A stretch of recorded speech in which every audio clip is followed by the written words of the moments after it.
সৎসঙ্গে যাওয়ার পথে নফরদার একটি দুর্ঘটনায় তার মৃত্যু হয়েছে। জয়গুরু সবাইকে।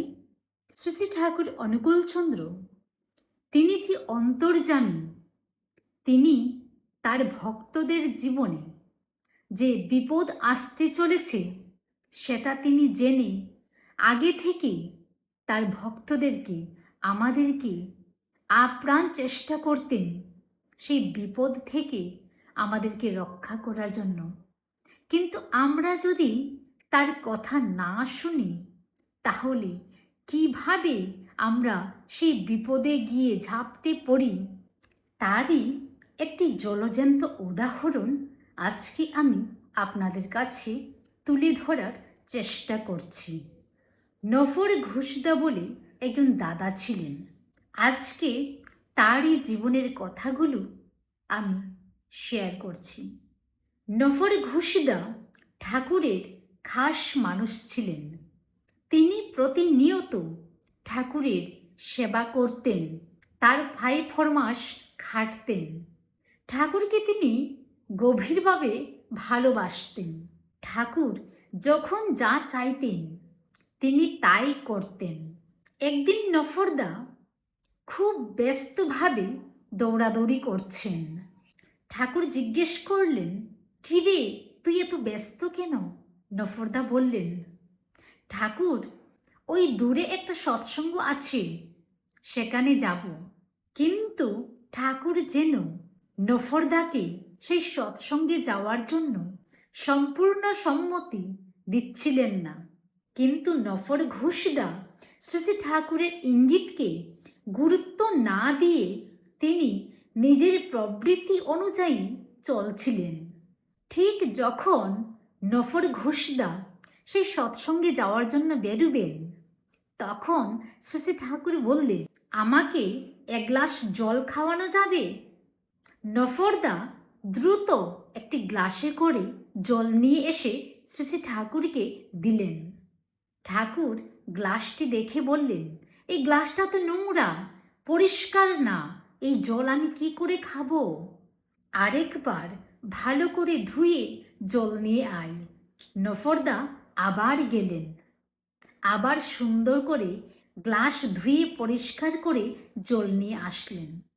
কিন্তু ঠাকুর আবার বললেন, জলটা ঠিক ভালো লাগছে না, তুই আরেকবার ভালো জল নিয়ে আয়। আবার নফরদা ছুটে গেলেন, আবার জল নিয়ে আসলেন। কিন্তু এবারও ঠাকুর বলছেন, না, অন্য গ্লাসে জল নিয়ে আনতে হবে। এইভাবে শ্রী শ্রী ঠাকুর সেই নফর ঘোষদাকে বারবার বিভিন্ন অছিলায় জল আনতে পাঠাতে লাগলেন। আসলে তিনি নফর ঘোষদাকে দেরি করিয়ে সৎসঙ্গে যাওয়া থেকে আটকিয়ে তাকে রক্ষা করার চেষ্টা করছিলেন, তাকে বাঁচানোর চেষ্টা করছিলেন। কিন্তু নফরদা ঠাকুরের সেই ইঙ্গিত কিছুতেই বুঝতে পারলেন না। অবশেষে নফর ঘোষদা পাশে থাকা একটি মাকে বললেন, তুমি ঠাকুরকে এক গ্লাস জল দিয়ে দাও তো, আমি সৎসঙ্গে যাচ্ছি, আমার দেরি হয়ে যাচ্ছে। বলে তিনি বেরিয়ে গেলেন। সেই মা জল নিয়ে ঠাকুরের কাছে গেলে ঠাকুর বললেন, তুই যে জল নিয়ে এলি, নফর কোথায়? ওই মাটি বললেন, ঠাকুর নফরদা তো চলে গেছেন সৎসঙ্গে, আর আমাকে বলে গেছেন আপনাকে এক গ্লাস জল দিতে। ঠাকুর তখন গভীর বেদনায় বলতে লাগলেন, আমি ওর কাছে জল খেতে চাইলাম, সে আমাকে জল না দিয়ে সৎসঙ্গে চলে গেল। এর কিছুক্ষণ পরে সংবাদ এলো, সৎসঙ্গে যাওয়ার পথে নফরদার একটি দুর্ঘটনায় তার মৃত্যু হয়েছে। খবরটা শুনে ঠাকুর গভীর নিঃশ্বাস ফেলতে লাগলেন। তিনি আপ্রাণ চেষ্টা করেছিলেন নফরদাকে রক্ষা করার জন্য, বারবার তাকে কাজে ব্যস্ত করিয়ে সেই সৎসঙ্গে যাওয়া থেকে আটকানোর চেষ্টা করেছিলেন ঠাকুর। কিন্তু নফরদা সে ঈশ্বরীয় ইঙ্গিত কিছুতেই বুঝতে পারলেন না। তিনি জীবন্ত ভগবানকে ফেলে ভগবানের কাজ করতে গিয়েছিলেন, জীবন্ত আদর্শকে অগ্রাহ্য করে সৎসঙ্গে ছুটেছিলেন। এই ঘটনা থেকে একটা গভীর শিক্ষা আছে। আমরা যখন জীবন্ত আদর্শকে অবহেলা করি, তার বাস্তব নির্দেশকে অমান্য করি, তখনই আমাদের জীবনে বিপর্যয় নেমে আসে।